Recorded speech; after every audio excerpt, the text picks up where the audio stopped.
Akiongea wakati wa kutoa homilia yake, makamu askofu jimbo kuu la Dodoma, Mhashamu Wilbrod Kibozi, amewataka wanarejio hao kuweza kuishi imani yao na kuachana wivu ambao unaweza kuwa kikwazo kwa maendeleo ya familia, lakini pia imani wanaoishi. Epukani na wivu unaoweza kujeruhi utume wetu, wivu unaweza kujeruhi familia zetu, lakini wivu ambao hasa unajeruhi imani yetu.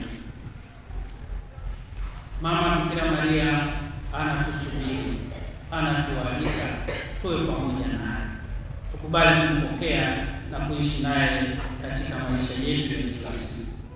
Katibu wa chama hicho Bi Ana Mnyangwila, akisoma risala ya rejio jimbo kuu la Dodoma, amesema ya kwamba unapojiunga na Rejio Maria hakuna chochote unachodaiwa zaidi ya Kristo wako au ubatizo wako. Lakini kumbuka kwamba kazi kubwa ya Rejio Maria ni kusali. Tunahimizwa kusali.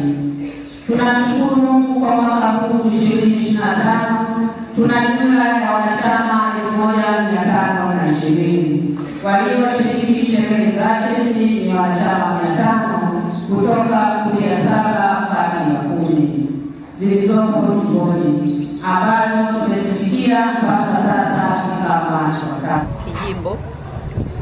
Na leo baba ametuambia unyenyekevu na upendo na utulivu umepungua.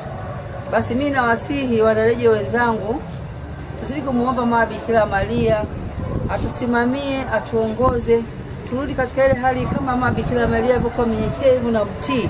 Wala malezi katika familia, ukweli sasa maadili juu ya watoto wetu yamepungua.